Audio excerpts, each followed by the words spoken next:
Welcome back, everybody. Here we are. And here was the illustrious Johnny Ryan, and we're doing the podcast, even though it doesn't make any sense that I should because I have so much work to do on this goddamn fucking movie. How are you doing, Johnny? Good. How's everything going in your life? Good. Tell me more. Give me some details. Like what?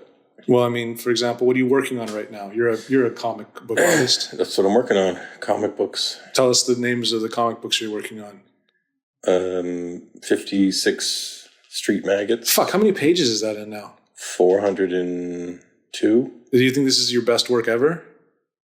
I don't know. I'll have to. I mean, it's definitely one of the longest things I've ever done.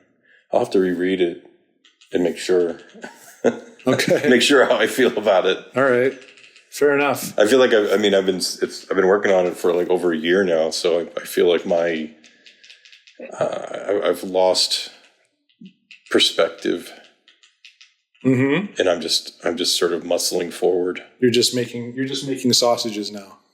You're not even, it's just a reflex. Yeah. You're like working at a factory. Exactly.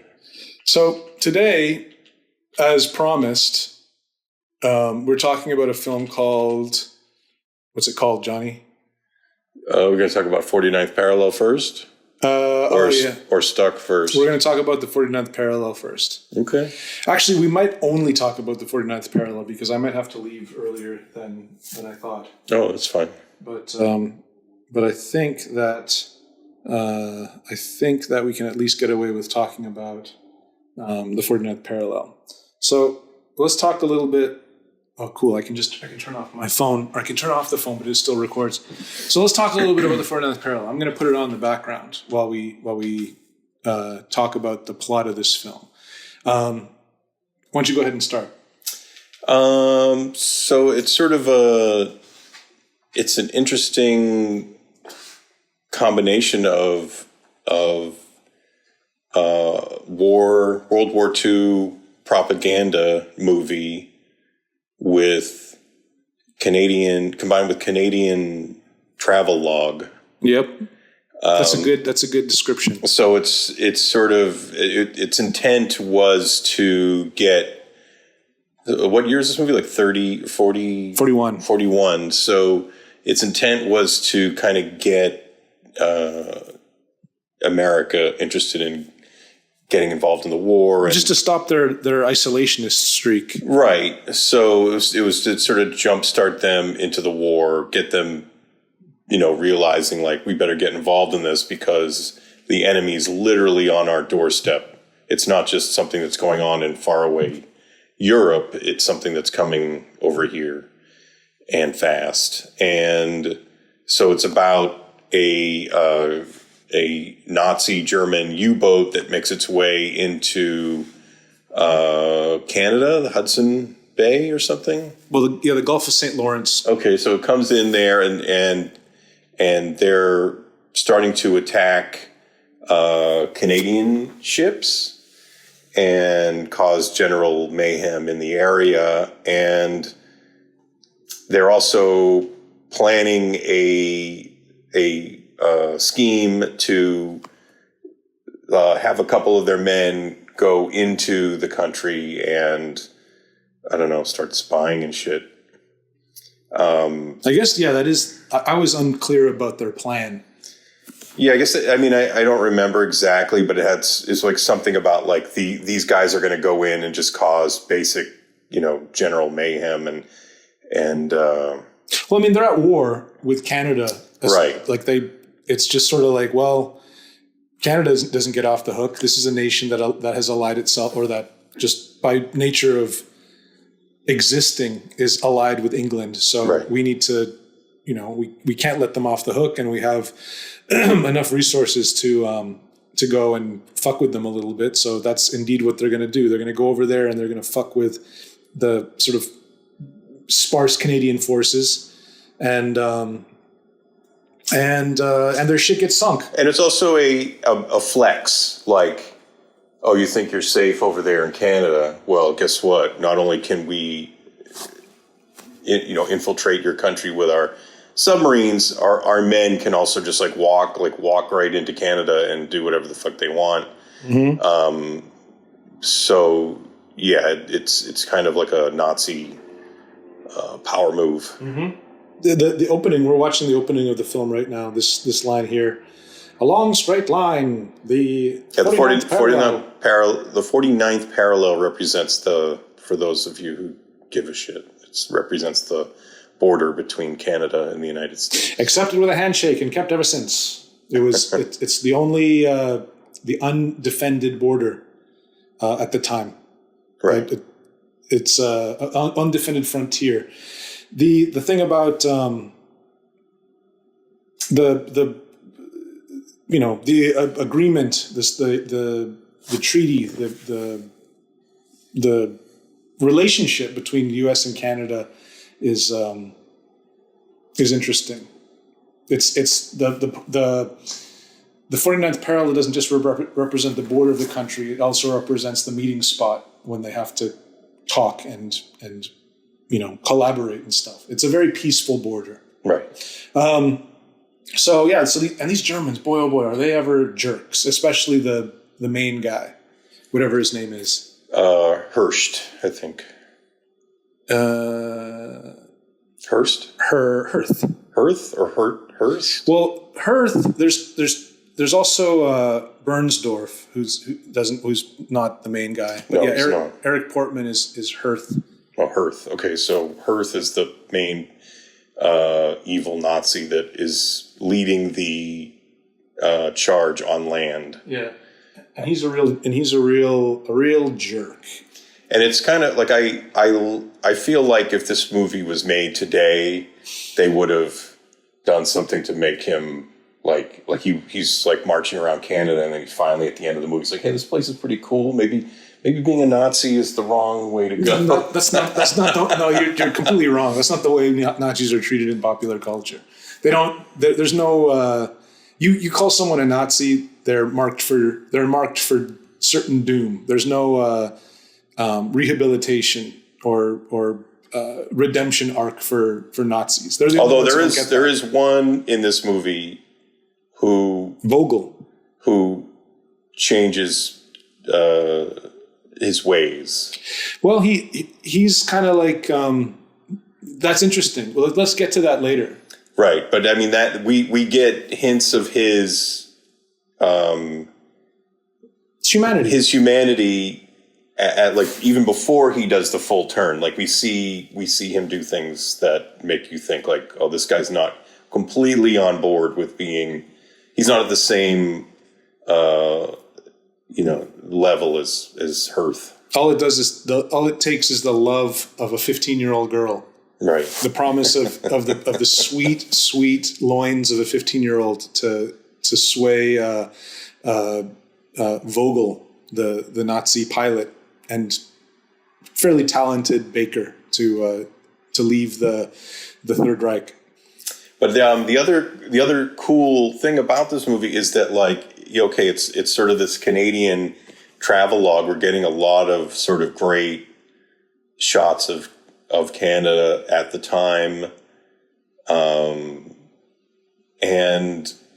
but it's done through the eyes of these Nazis that are cruising across the countryside. And they're sort of they're basically getting a tour of the country. Yeah, they're largely unimpressed by it as well. They don't appreciate it. They don't appreciate it very much. So the first thing that happens is they run into Laurence Olivier, after the. Well, first before they, as soon as they disembark from the U-boat, their U-boat gets discovered by the Canadian Air Force and gets bombed. Right. And that is a really amazing moment. It looks like it's not models and shit. They really bombed this fucking U-boat. Mm-hmm. Mm-hmm. And they blow the fuck out of it. And the Nazis see our connection to Germany has just disappeared. So we're on our own now. We're definitely on our own. Mm-hmm.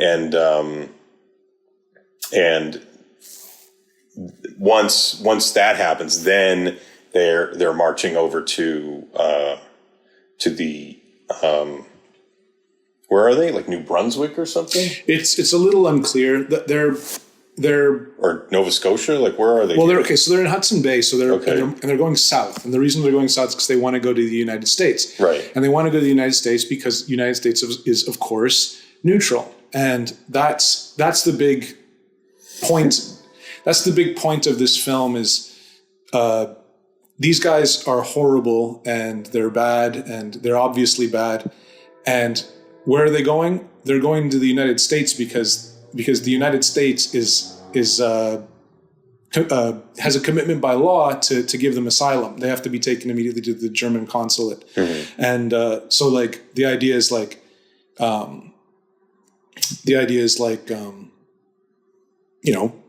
we can't let these guys, we can't have a war here in North America and have America to be the place where these guys are granted asylum. Mm-hmm. And so we just got the answer just now. They're in like Trois-Rivières, Quebec. Where's that? It's in Quebec. It's in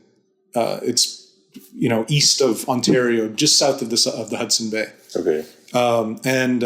So they're going south. They're passing through, and they run into this man right here, Laurence Olivier, playing Johnny, who I believe is a trapper.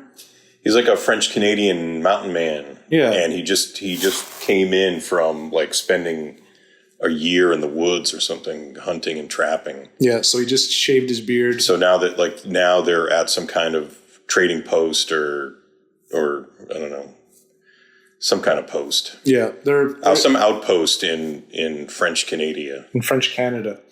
And the Germans we're watching them kind of take a position here. There's 5 of them, 1, 2, 3, 4, 6 of them in the beginning.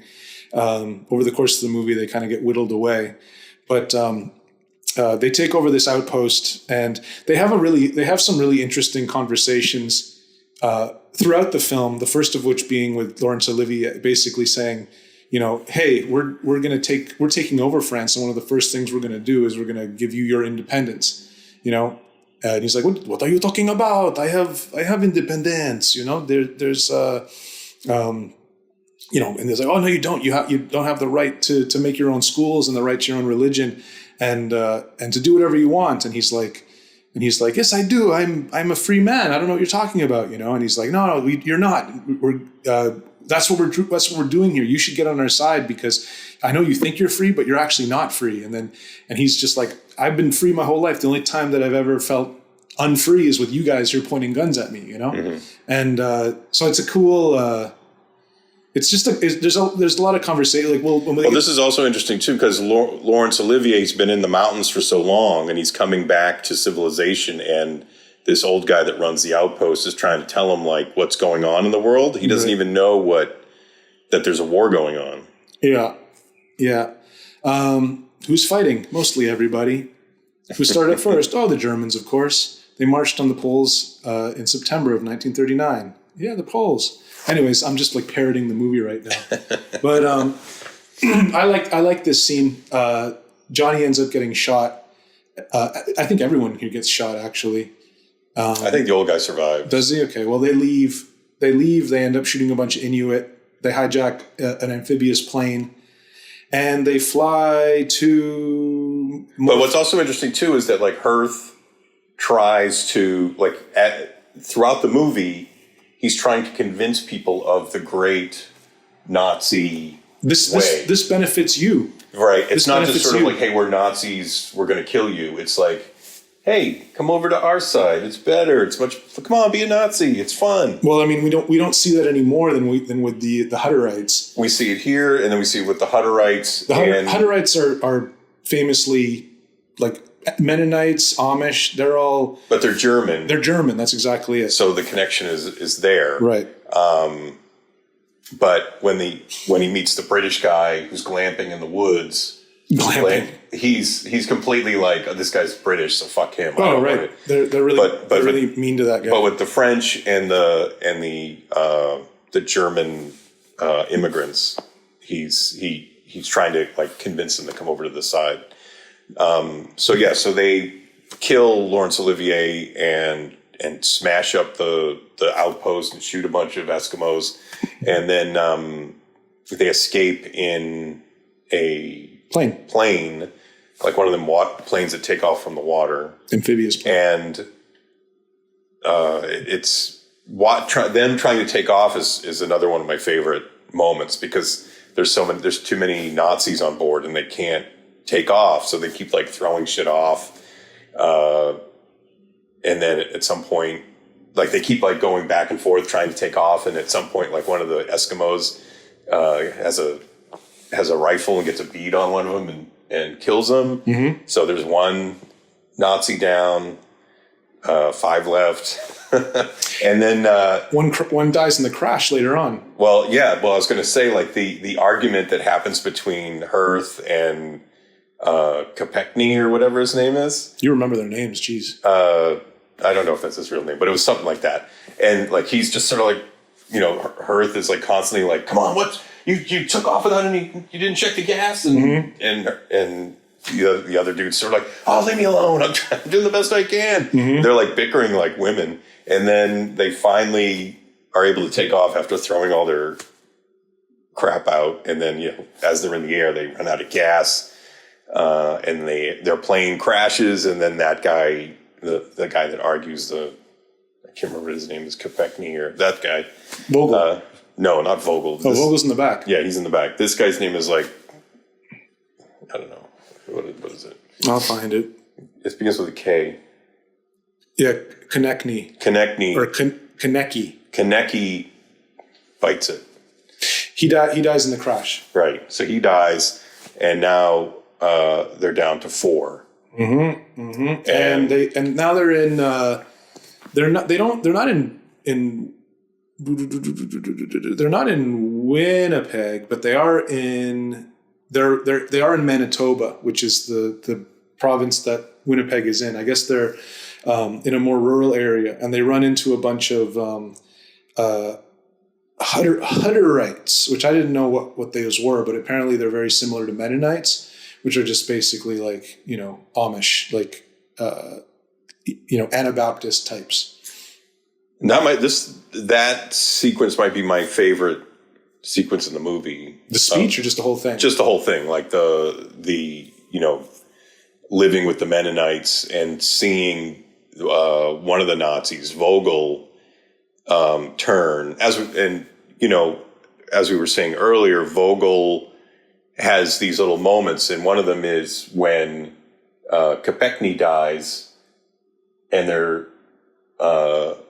sort of like looking at his body, and Vogel kind of does the sign of the cross over him, and Hirth gives him like a stink eye, like, "What the fuck are you doing?" Yeah, Nazis don't fucking do the sign of the cross. We hate religion. And really? And I didn't realize that Nazis hated religion. Well, he says it a couple times where like he says that religion is not it's not part of the Nazi way. Oh, I thought the swastika was even like supposed to be like, the decision for the swastika was to create like a dynamic cross. No, they're not. They're irreligious. I don't know if they're atheistic, but there was no religion in the Nazi philosophy. Oh, okay. I mean, are you sure? Like don't they believe that like, God created man in like the white man in his image? Like, don't they believe in like that? I don't think they had like a religious, like it wasn't like that type of, like Nazism isn't like a religious form of zealotry. It's like they were more about like, scientifically, we're the dominant race.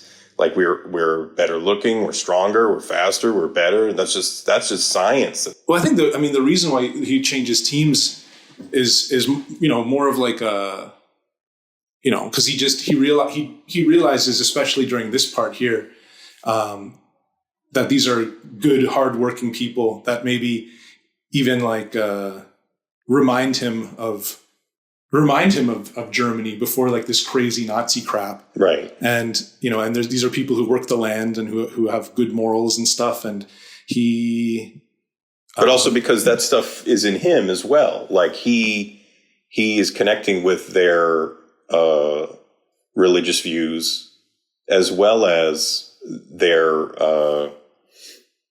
being part of a community where one of his trade is something that is valued. Like he's not somebody who enjoys war or like he doesn't seem to be into being a Nazi. He wants to be a baker. Yeah, that's true. And he wants to marry this young 15-year-old girl. Look at him. Look at her right now. Yeah, it's a 15-year-old girl played by a 42-year-old woman. Is she really 42? She's not 15. She's not that old. I don't know. 15-year-olds look older back then. Everyone looked older back then. I'm trying to find something here. Okay, yeah. So the swastika in the different Indo-European traditions, swastika symbolizes fire, lightning bolts, and the sun. Oh, and they also reveal that her parents were killed by a Nazi U-boat. Is that I was going to ask about that. I didn't understand. She says she comes up later and she says that her father was killed and her mother was drowned. So she just says, we left Germany, we went to England, and then we took a boat from England to Canada, and I guess on the boat, or the boat was nuked by the Germans. Nuked. She's a recent immigrant. Like she's only been in Canada for whatever, like maybe less than 10 years. Sure. All right. So then they, what do? They kind of regard these Hutterites with, kind of curiosity and kind of like, these people are awfully weird, but they're basically like our country folk. They're sort of like the Neanderthals to our Homo sapien Germans. Well, they're like us. They're like us. They haven't gotten like the real education. They haven't been educated. Right. So they don't know about the glory of being a Nazi. So what do? They fucking they try to teach them, and they try to teach them during the the scene where what's his name, Hearst? What did we say his name was? Hirth gives a speech and just says that there's this big thing happening over. He says like there's a storm happening in the east. A hurricane, Hail Hitler. I like how they're doing the Hail Hitler salute without their pants on. Yeah. Before bed, like it's just like this little thing they do before bed. It's cute. Remember that part when they're taking a shower and he's like, I don't need warm water, I just need cold water, and then he like gets cold water dumped on him and he's like, ooh. It's like, yeah. Don't forget this is a British movie, so they want to show that these are just bullies. In other words, they talk tough, and a lot of the time they are tough. But it paints Nazis in a bad light. So if you get offended by that, you might not want to watch this movie. Yeah, if you're offended by movies that talk, that don't, it doesn't really give the fair shake to Nazis. I'd say that it's pretty biased. This is a fairly biased movie in terms of how it depicts Nazis. Hirth. We're on the screen right now. I just fast forwarded to this speech that Hirth is giving, a very bold and impassioned speech. He gives it with the leader of the Hutterites in the room, and he is this leader, the leader of this little group. He gives them shelter and he gives them food and everything, and he's willing to hear them out. But then when he hears all this crap, he's like, I'm not the same as you at all. And Vogel's ashamed. Yeah, Vogel's sitting there and he's ashamed of his dude. His warmongering boss. His warmongering commander. He really thinks that he's winning the room over too. This scene is very funny because he's like... And there's also like thunder and lightning going on outside. Yeah. He's like, perfect. My favorite part is actually when they encounter that guy in the glamping guy. The glamping guy in the woods. Well, we should say that this speech, it does the opposite. It doesn't rally the Huttites into joining. It actually alienates the group, and it causes Vogel to make a decision that he no longer wants to be part of the Nazis. He talks to the head of the head of the group, the Huttite group, and that guy says, like, you know what?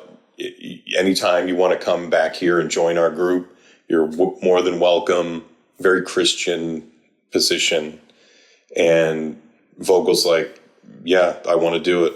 I like you guys. I'm actually in love with this kid with this child. I'm in love with this young girl in your group, and I definitely want to come back here and live.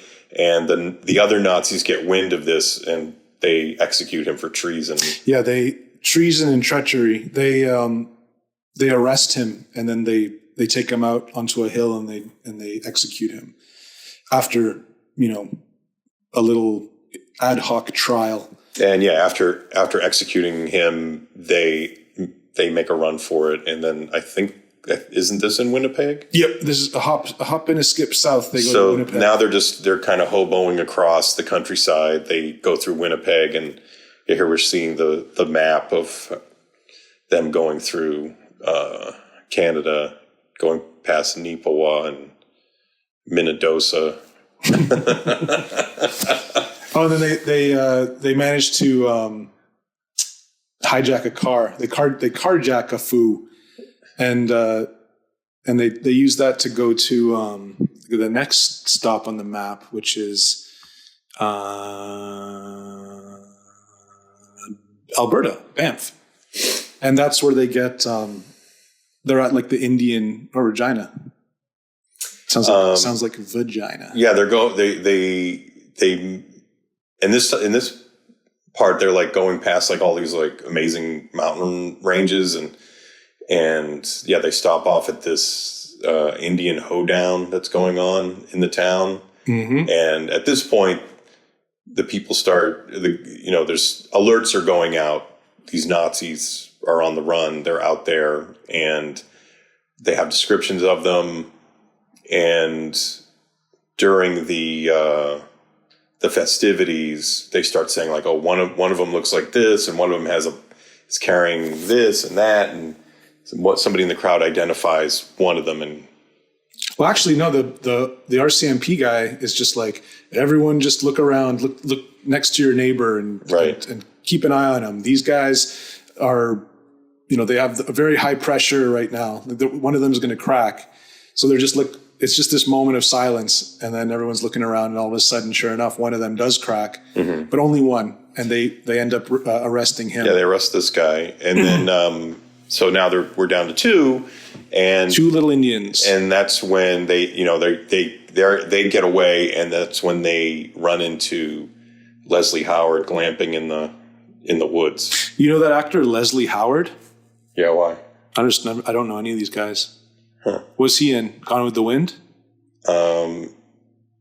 He's in, I don't know, Pygmalion or something? Pygmalion? What the fuck's a Pygmalion? That? What does it mean? What does it mean? A Pygmalion? Yeah. What is that? What does that word mean? I don't know. It's the name of the movie. Is it a guy's name? It's the name of the play. What does it mean? Oh, it's a...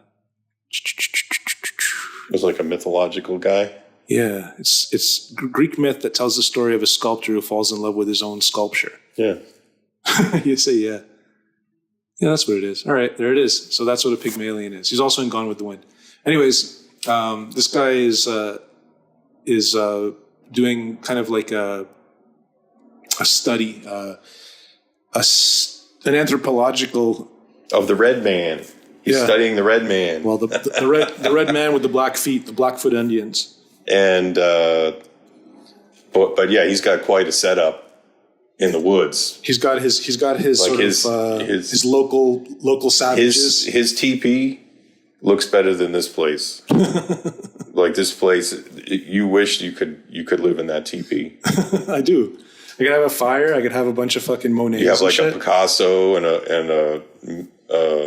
a Matisse and a And he's got a whole library. Yep. It's true. Well, I got Hollywood musicals over there. Yeah. This guy's British, so the Nazis just are like immediately like, this guy's disgusting. They hate him immediately, even though he's basically saving their lives by giving them shelter. But they turn on him, and the barbarians destroy his wonderful books and his beautiful paintings. They tie him up, and his manuscript for all the research that he's been doing up until now. They throw in the fire. Yeah, they destroy all his stuff, and then they try to escape. They try to steal his horse, but I don't think that they're successflie. No, the horse runs away when they try to put the saddle on it. But while they're doing that, they awaken they awaken Leslie Howard's companions in the other teepee, and then a chase begins, and Hurth hides successfully in the woods. The other guy has a gun, and he's hiding in a cave, and he's shooting at them, and they know where he is, and they start shooting back, and then Leslie Howard does this real manly move where he knows how many bullets this kid has, and he baits him to shoot at him as he walks towards this Nazi kid, counting off the shots, and he gets hit in the final one. He counts 4 bullets left in the gun. Yeah, he gets hit in the shoulder, but he keeps walking forward. In the leg. But, yeah. And then he goes and he beats up the guy. Yeah, he beats the shit out of the guy. But it all happens off screen. And it's funny because he's like, this one's for Monet, this one's for Picasso, and this one's for me. And it's kind of satisfying to watch. And it also really identifies this film as a British film because he's really very British. Well, he's very talked down to by the Nazis for being a coward because he doesn't immediately resort to fighting. But this is a very civilized man. What do you call it? I guess that's pretty much it. He's just a civilized dude who would rather talk about stuff. It's sort of contrasting the civilized British man, to the German Hun barbarian, who they don't care about culture, they don't care about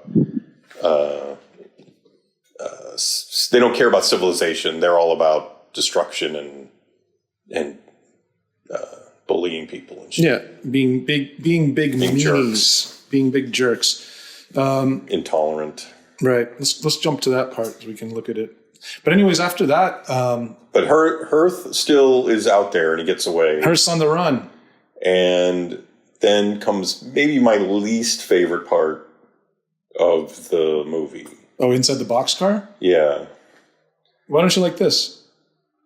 That last part? Yeah, the boxcar.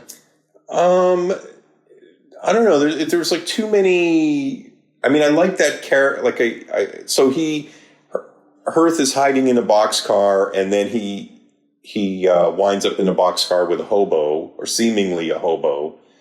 But then the hobo turns out to be soldier, an American soldier.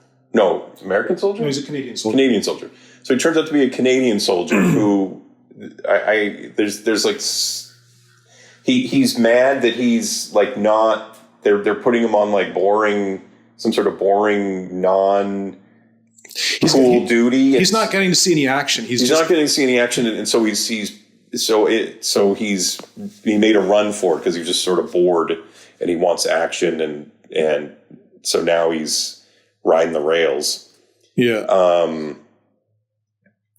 And I guess I felt like there's too many things going on here with the hobo that turns out to be a soldier, and then having to get his whole story of why we have to have this sort of surprise of hey, guess what? I'm not a hobo. I'm actually a soldier.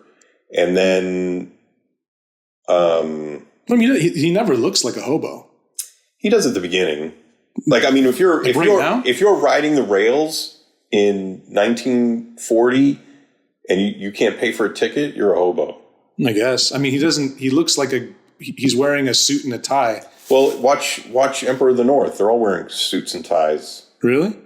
I never thought this guy was like a full-on hobo. I felt like he was someone who's in a similar position as Hearth. Like, homeless people back then had style. Oh yeah. That now they're disgusting. Right. Well, yeah. But like, look at hobos. That's the Mexican methamphetamine. You look at the hobos of yore, and they had tweed jackets and ties and hats. Yeah, top hats with the top that was coming off. Exactly. Looked like a garbage can. Yeah, just sort of like busted tuxedos.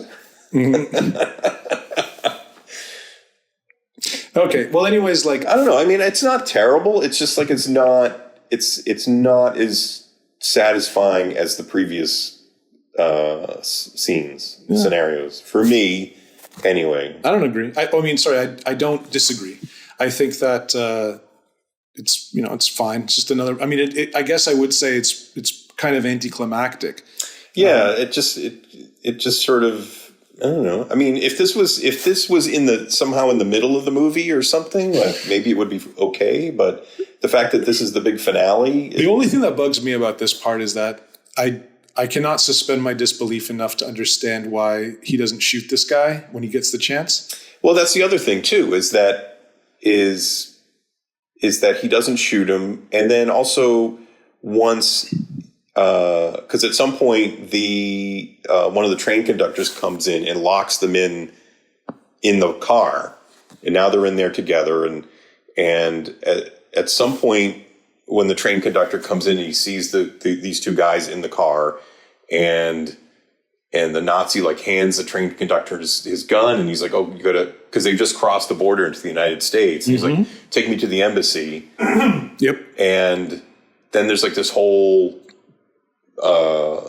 thing about like don't take him to the embassy. Hey, he's not on the manifest. Send him back, and all this stuff. And even at that, like as soon as he hands his gun over, like why doesn't the Canadian soldier guy just like grab him by the throat and strangle him to death, and then sort of like get hit with if he gets in trouble later? I don't know.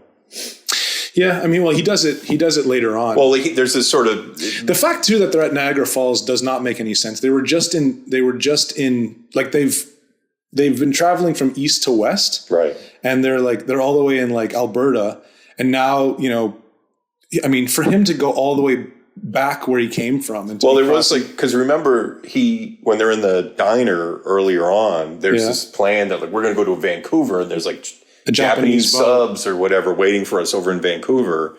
So you're sort of led to think that that's where he's going to go, but I guess he just got derailed.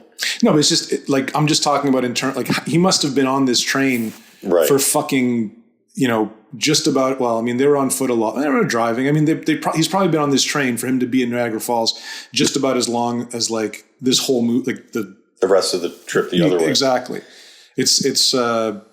I think it just has to do with where the railroad, where the main fucking. Actually, I mean, there's got to be different points of trade along the border, but that probably is like the main one. But it's probably also the Niagara Falls is like the most exciting segment of the Canadian American border. We don't even see a single shot of Niagara Falls. Oh, there it is, right there. I guess you forgot about that. I did. I think there's a few. I remember this one. Yeah, that's about it. There's the Niagara River right there. But so I mean, I guess it's like cinematically cool to see Niagara Falls, but. Yeah, just sort of the back and forth between these two guys, and then the whole gambit of like sending him back, and it's just it's fine. Do you know that actor? I looked him up. Now I can't remember where else I've seen him. Like I think he was like on some TV shows or something. Yeah, I'm not seeing him anywhere. Oh, the Canadians. He would have been a Canadian. Custom officer. Because he's really goofy looking. He's got kind of a... I remember falling asleep last night. He's got a kind of a Don Knotts sort of vibe. He looks like Don Knotts. I remember falling asleep last night and like as I was watching this and then waking up and then just being like, and just seeing that guy smiling, like at the end, he's looking at him just smiling and he's like, I'm going to take back my pants now. And I was like, what the fuck's going on? Like I woke up to that and I was like, what the hell? And all of a sudden the credits start rolling. I'm like, that's how this ends. This guy wants his pants back. Mm-hmm. What the fuck is going on? And then I had to watch it again this morning and I was like, oh, okay, I get it. He took his pants, he took his uniform. Right. He was going to go disguised in that dude's uniform. Yeah. Well, anywho, that's pretty much the movie, I guess. But like even at this, this moment where he's sort of like, I'm a German, here's my gun, take me to the German consulate. Like it just seems like, why doesn't this dude, instead of just saying like, hey, why don't you follow this procedure and send him back to Canada? Like he could have just like grabbed the guy and fucking dry gulched him. Maybe it's also because he's technically a deserter now. Because he left the country, like he's kind of. Well, I think smashing a Nazi would probably they probably will absolve him of his deserter status. I guess so. Like capturing the #1 Nazi fugitive in the country at that moment. If he were in Canada. Look, even like she even gives him like a little bit of a like shake with like he grabs his shirt and he's just like. Yeah, I'm not disagreeing. I'm just trying to find like a reasoning for this because this doesn't seem sloppily conceived. No. So I'm just trying to figure out like why he doesn't, I think, I don't know, just my only thing I can come up with is that he's at fault too. Because he got disconnected from this fucking passenger train. It's a cargo car that was initially on a passenger train and then disconnected and then sent over the river. What would you do if he were an illegal shipment of cheese? Sorry, guys. I'm just reading the subtitles now. But I think, yeah, like just him being in the U.S. now is like, actually, he's I don't know, facing charges. This whole thing about like desertion. sending him back, he's not on the manifest. It just seemed kind of cutesy and then like that, like once the train conductor agrees to this plan, like that suddenly like gives him like, okay, now I can punch him in the face. These are the only Americans in the movie too, these custom officers. And they're like the best. What do you mean they're the best? They're the best actors in the movie, right? Because they're from the United States. Yeah, I don't know about that. Oh, okay. You think that these are I was just joking. Oh, I see. Calm down, Jesus. Do I seem calm? Getting so sensitive. Do I seem sensitive? A little bit. No. I'm just trying to talk about these guys, these fucking American guys. This guy's I think this guy's probably an American actor, right? I have this no goofy clue. guy. You mean the Canadian soldier guy? Yeah. I don't know. Don Knotts. Maybe it's maybe he is. I don't know. I mean, like is Laurence Olivier is a British actor. Yeah, and so is Leslie Howard. Yeah. I don't know. They must have gotten. And then the leader of the Huttites too. I can't remember his name. They're all British guys. Yeah. Well, I mean, even the Nazis are British. That's the other thing about the movie I mentioned to you before is like at the very beginning. It takes a second to kind of get your bearings of like what's going on because you see these guys in a U-boat and they're in some kind of like naval situation and you're not 100%. It's not 100% clear because they're like talking British. Mm-hmm. But then you're kind of like, oh, they're wearing Nazi clothes. I guess they're not British, so they're like Germans that speak British. Well, I mean, they're wearing like Nazi uniforms and stuff. But I mean, that's not like clear at first. Like at first, it's just you just hear them talking, and you're like, oh, I guess they're British. Oh, wait a minute, they're wearing Nazi clothes. I guess they're Nazis. All right, well, that's the end of fucking what's it called? The 49th parallel. We actually do have time. We can do this fucking I was hoping we could do 2 episodes today, but I think we'll just do like a regular old, 90-minute episode with fucking. I would give it 4.5. I think this is a great movie. Yeah, I think I definitely think this is a great movie. I'm going to give it a 4 because I feel like it's. A 4 is a very good score, I would say, but I scored it a little bit less because I find this. There are some movies like of this era that are like so good that the old timiness of them kind of falls into the background. Mm-hmm. But this one I find is a little bit of a slog, and you have sometimes, and you have to kind of really hunker down to get through it. It took me a few times to get through it. This is probably like this is definitely like the second time I've watched it in like the last year. Yeah. And you don't find it difficult to get through? No. I do. I find it to be a lot of. Oh, here we go. There it is. Yeah. So 4 for me, 4.5 from Johnny. Next movie that we're going to be talking about is called. Another Canadian production. Is it? It was filmed in New Brunswick. This is actually an Amicus release. It says I think it says on the Wikipedia it was filmed in Canada. Yeah, no, I'm just saying that it's. But they pretend it's Providence. I wonder if that guy is Canadian. That black guy. Stuck. You did a little bit of research, huh? Well, he's a really good actor, so he's probably from America. It does say Canadian film. See? Jesus. What? Like everything I say, you like have to. Who's sensitive? Oh my God. Comment below who's being sensitive. I'm being a regular dude. You're being a fucking weirdo. All right, hold on a second here. Yeah, so it does take place in Providence, Rhode Island. But yeah, it's an Amicus production, which is interesting because it's Amicus for anyone who doesn't know is sort of like the other Hammer, the Hammer pictures, like all those fucking Peter Cushing and Christopher Lee movies. Like Amicus was sort of like the Pepsi to Hammer's Coke. And it's just funny that this happens to be an Amicus Entertainment production. Well, I think this was like an attempt to revive Amicus. Mm-hmm. I don't know if it did or not, but I mean, this movie did not make anybody's fucking move anyone's needle. I don't think it made it on a couple best of the year lists. Did it really? I saw at the AV Club. Oh, interesting. That matters. That's cool. Well, that's great. I mean, I consider this one to be a hidden gem for sure.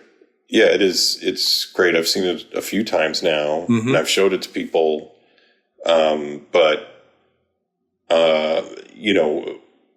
When I think of sort of like neo-noir movies, I think Stuart Gordon had some really great ones mm-hmm. that don't get mentioned. Yep.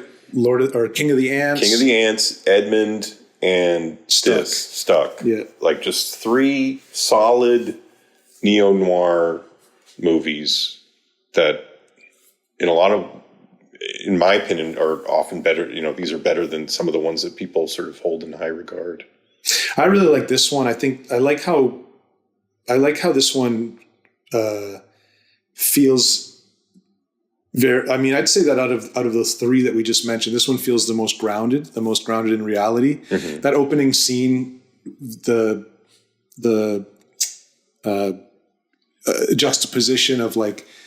East Coast hip hop and then this like old folks home mm-hmm. is I think pretty inspired. I think like the whole bit of Stephen Ray. I've been thinking about this a lot. Like the whole bit with Stephen Ray in the beginning, how he's getting kicked out of his apartment and his landlord's like. Well, let's also mention that like the apartment he's getting kicked out of is literally like a day-to-day like flop house type place. Yeah. Like it's not like he's getting kicked out of.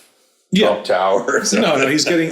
When you were telling me about it yesterday, it was sort of like you're kind of making it sound like, oh, you had a great life, and then like in under 10 minutes, he's like completely homeless. No. He had a place to live, and then he's homeless. But the point is that like he's already on a downward spiral when we first meet him, and his land. I mean, you don't get kicked out of your place like that if you're doing well. You know, like you're already in a. Well, also you don't get. They don't hold. It's a type of place that holds your clothes until you can pay. Yeah. Like they kick you out, but they're like they hold on to your stuff. Yeah, he makes some change in front of him, the landlord, and then there's a disturbance in the hallway, and he ends up. He's able to slip out. He's able to slip out just with an armful of laundry, an armful of like dirty laundry, and then he uses his suitcase to kind of like clobber the guy, and then he goes to the unemployment office. There's a lot of like, you know, people being sort of like trapped in the sort of modern bureaucracy, the system, you know, not just Stephen Rea, but also, Mina Suvari and her sort of like job and like I've noticed this motif that happens, especially at the beginning where like, Stephen Rea is like constantly he's given a choice. Like the landlord is like, look, you can either get out. What the fuck does he like gives him like a real shitty choice. Like he's either like, you can pay your rent now or you can fucking get the fuck out or something like, or then like later on, like the cop in the park who's like kicking him off the bench. He's like, you can either go to jail. I can take you to jail, or you can go to Hope Street, or you can go to the fucking men's shelter. Yeah. That's far. So he's like constantly like, or when he goes to the employment office, the guy's like, you can either fill out the form and mail it in, or you can get the fuck out of here. Right. So you're given a choice, but it's literally like no choice. Mm-hmm. But it's like this illusion of you have a choice. Mm-hmm. Mm-hmm. Yeah. No. We should probably talk about what this movie's about. So Stephen Rea, okay, so as you probably understood, Stephen Rea is a guy who's real, you know, down on his luck. And we meet him early in the movie. Well, actually, he's the second person we meet in the movie. We actually meet Mina Suvari first. She's like a young nurse. She's got cornrows. She cleans up a guy's shit off of his ass. And she's also up for the promotion at this old folks home that she works at. And she seems to really care about that because it means that she'll become a captain of these nurses, and she won't have to change dirty diapers anymore, and she gets more power and more responsibility. Well, also actually two things. The woman, her boss, is like a Stuart Gordon regular. I can't remember her name, but she's in From Beyond. She gets her eyeball sucked out by Jeffrey Combs. Oh, you know who that is? That's actually, she's a Stuart Gordon regular because she's Stuart Gordon's wife. Okay. Carolyn Purdy Gordon, yeah. That's funny. Yeah. Yeah, she's great. She plays a fucking bitch really well. Yeah. Also, we should say that this is based on a real crime or that happened where a woman hit a homeless guy. And this was filmed not in what did you say it was filmed in Vancouver? It was filmed. No, I said New Brunswick. Oh, did you say that? Yeah. Okay, no, you're right. There you are again, coming at me. No, I thought. What the fuck, man? Jesus, I can't say shit without you coming at me. This is unprecedented. I'm just can't wait to fucking cancel my ass. No. Oh, okay. I see. Okay, makes perfect sense now. So it's bizarre. The reason why I kind of perked up on that one is because shooting a movie in St. John, New Brunswick, anytime is bizarre. But shooting one, well, when I was watching the movie last night, I was like, where the fuck this? Like, I've never where is this? This looks like some kind of small town. Usually, like all his shit takes place in Rhode Island because of all the Lovecraft shit, right? So I was just like, where the fuck is this? And I looked it up. Yeah. No, St. John's or just New Brunswick in general, Fredericton or wherever else is not a common place to shoot a film at all, even now or ever. So it's a really odd place to decide to shoot a film. But this was also based on a real thing that happened where some lady ran over a homeless guy and the homeless guy got stuck in her windshield. And she just drove home and parked her car in a garage and left the guy there to die. And I think he did die. I don't think he had the amazing adventure that Stephen Rea has in this movie. Yeah, let me But they sort of like this. They take that seed of an idea and they sort of elaborate on it here, which is great. right. I'll read the inspiration just off the Wikipedia here. It says Stuck was based on a true story of Shantae Jawan Mallard, a Texas nursing assistant who received 50 years in prison after the murder of a homeless man, Gregory Biggs. So she drove a car while impaired, and he got stuck in the windshield, just like in the fucking movie. I didn't know that was like the detail that she the real woman was a nurse. Yeah. But I do, because I thought like maybe that was just something for the movie, because it is a cool aspect of the film that like this woman who's literally in charge of like helping people and keeping people alive and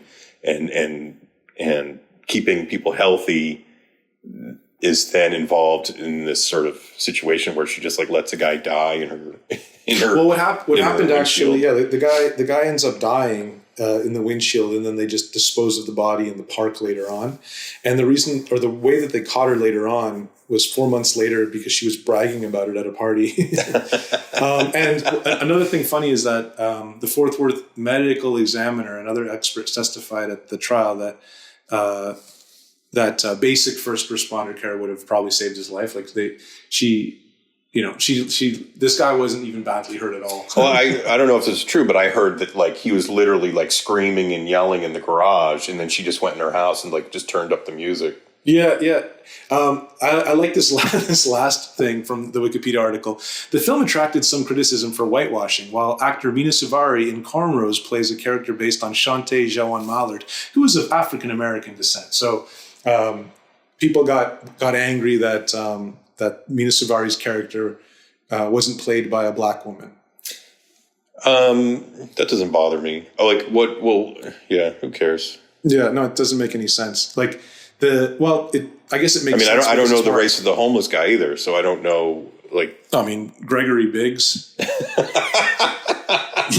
Okay, so the homeless guy was black too. So I don't know. Who cares? Yeah, you heard it here first, folks. I don't know. It doesn't bother me. I think everybody in this film's great. I think that making her white and someone who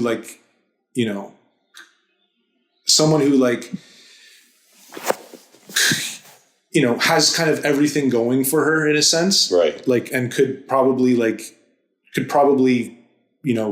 sheepishly go and apologize and turn this guy into the cops. It helps I guess I don't know. In a way, it kind of like emphasizes some of the points that the story is trying to make. Also, I wasn't familiar with the races of the people in the original story, so it doesn't I really don't care. Yeah, this is its own thing. It is its own thing. It's just taking sort of the incident, right, and turning it into something a little more interesting, because there is sort of this whole like fight for your life aspect of it that happens later on. But also like the Stephen, was the homeless guy in the real story in the similar situation that Stephen Rea was like Stephen Rea is kind of like the most idealized sort of homeless person, where it's like this normal guy with sort of normal aspirations who's just on the balls of his ass and is just trying to get his life back together. He's not the type of homeless guy who's just like hooked on drugs and just strung out in the road and just like collecting cans and shit all day. He's like trying to get back on his feet. So in that way, he's not. He's more sympathetic. We hear his story and we sympathize with him because of his situation. Yeah, that's actually one of my. Again, that whole thing of just seeing him go from a guy who has a place to live to just being a guy with a shopping cart with laundry in it is one of my favorite things about this film. I love just that whole sequence, and I think that making it like kind of just including that and just not having him be just some piece of what that whole sequence does is it helps us to kind of relate to him more and to it really puts Because I don't us in his situation. He doesn't get hit by, because we also begin to, we're also learning about Mina Suvari. Mm-hmm. Like we're learning her, we're getting this sort of these parallel stories of Stephen Rea's character, but we're also getting Mina Savari's character and how she's trying to move up the ladder. She wants to move up. She's offered this raise, promotion at her nursing gig, and she's really excited about it, and she has to come into work the next day if she wants it, and so she really wants this promotion. She's trying to, and we see that like she's got this overbearing boss, so we sort of sympathize with her too. She's just a young woman with cornrows trying to make it. Yeah, she's the thing about her too is that she's like, just to your point about the system being really the villain in this film. Mm-hmm. It's like she's just trying to kind of play the game and do what the system wants, mm-hmm. And she makes a mistake. She's young. She wants to do ecstasy. She wants to party, and she ends up hitting this guy. And also I was going to say that she doesn't hit him until like 25 minutes into the movie. So you're getting like 25 minutes of like backstory about like who these people are and where they're at. Yeah. She just wants this. In the grand scheme of things, like her being promoted from some nurse to just like, having 3 or 4 nurses beneath her is like, mm-hmm. It's not worth this fucking, this horror of starving a guy to death and letting him bleed out in her fucking garage. Right. But she's just so locked into this. Yeah. But like her bad choices, like I believe she's this type of person who would make these types of choices. Right. I wonder what fucking, who did her hair? No, yeah, I'm wondering where she got her hair did. No, what's her name? Shantae Joanne Mallard. I wonder what kind of person she was. I wonder if she was like really, this kind of as kind of running by the seat or flying by the seat of her pants as Mina Suvari was, or if she was mm-hmm. more of a, I don't know. Like I'm not.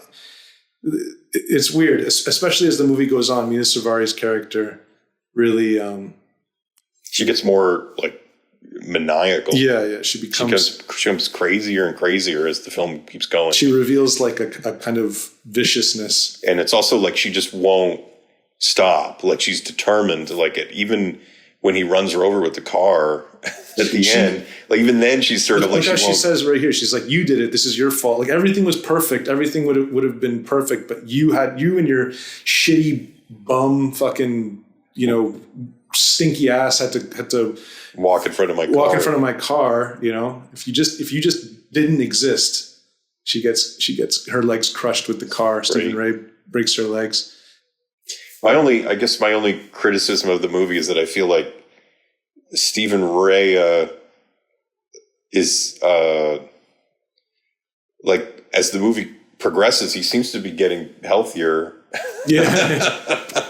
Like he seems to be getting like more agile and healthy and less like beat up. Yeah, he's able to walk. Well, like he's able to limp with like a completely smashed he's sort of body, and he's got like that sequence with like he's got the broken windshield wiper stuck in his stomach. Oh, that's right. And he's like kind of like trying to lift himself out of it. Yeah, that's great. Yeah, he's right now. We're watching him.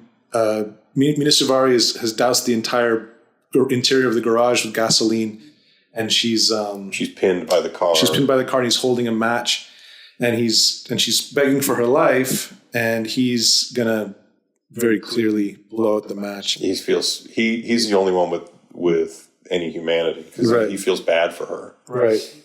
And then he realizes that feeling bad for people is a mistake because she immediately grabs her gun and is going to shoot him. Yep. She ignites the fire herself right. by trying to shoot him, and this is a great death scene. The irony is is Also, like palpable. the guy that plays Rashid, her boyfriend, is great. He's a really good, like, fake gangster. Yeah, Gangsta. that part where he's fucking another girl in his apartment, and she comes in and beats up that girl while she's naked, and then throws her into the hallway. I think is pretty cool. And also, when she's in the hallway, and there's that guy that walks through, and she's like, "What the fuck are you looking at?" Right. Stuart Gordon. Is it? Yeah, I've seen this movie like 3 times. I've never noticed that before. Interesting. Stuart Gordon just had He to, did a Hitchcock. had to do a little Hitchcock. Who's helping, the Mexican? Yeah, the Mexican kid next door who There he is. his dad told him not to get involved Don't with get white involved. people. Yeah, you don't want the La Migra coming in here. But anyways, yeah, all's well that ends well. But all those movies of like, because I feel like there was this wave of movies that came out. This might be like predate some of them, but like there was this wave of movies of like about being stuck in like either on like a ski lift or out in the middle of the water or Frozen. Just sort of like you're just a whole movie just like about, or like the guy who got his arm stuck under the rock. Like there's this That might have been a bit later. There was this wave of films that happened where it was about people being trapped in one spot for the entire movie. Oh shit! King of the Ants is also on this. I wonder if Edmund is on here too. On Tubi. But this is definitely the best of all of those types of films. Of films being stuck. Right. You don't want to. If you want a movie about being stuck, Watch Stuck. Go to Stuck. Stuck is the one. But open water and like whatever that was, like 5 days, 6 months, and 3 minutes, or whatever the fuck it was. And Am I doing it? Oh, I'm looking to see if Edmund is on here. Ed, Oops. Eden Lake is on here. That's pretty cool. I haven't seen that in ages. Ed, there it is. The whole trilogy of Gordon Noir is on here, so get on it. Yeah, you should probably watch all of them to the viewers out there.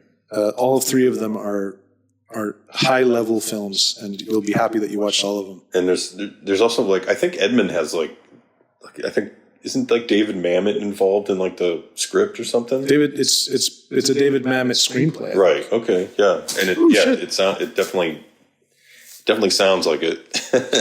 David Mamet, the pinnacle of American theater. Hold on a second here. I want to just make sure. Where do we find the? Stuck. By the way, Stuck was his very last project, Stuart Gordon. Right. That might not be true actually, because he did also one episode of Fear Itself. This is his last movie. This was his last movie. But Fear Itself and Masters of Horror was like kind of like movies, but not really. But Stuck was definitely his last movie. Was Edmund a David Mamet screenplay? It was. It was David Mamet screenplay based on a David Mamet one-act play. Anyway, that's it. Stuck. I like Stuck a lot. I'm going to give Stuck 4.5. Yeah, I will too. I like Stuck very much, and I think that it's a great.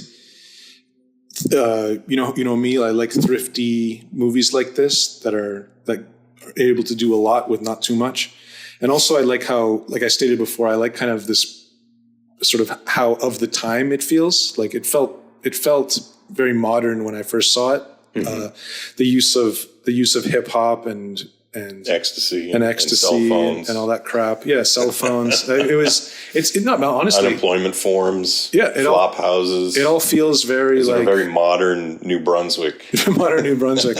It just feels very like, of the time, and watching it today feels like just a very accurate period piece, to be honest. Something that was done. I don't know. I guess what fucking 12 years ago or less or more, something like that. Yeah, I guess so. But yeah, it's a good movie. So yeah, 4.5. That's the end of the episode. Yeah, 2 sensational Canadian gems. Yep. Yeah. I mean, I guess it is a Canadian movie. I think that it's like kind of a joint production between USA, UK, and Canada. But that's the end of the episode. Goodbye, everybody. Bye.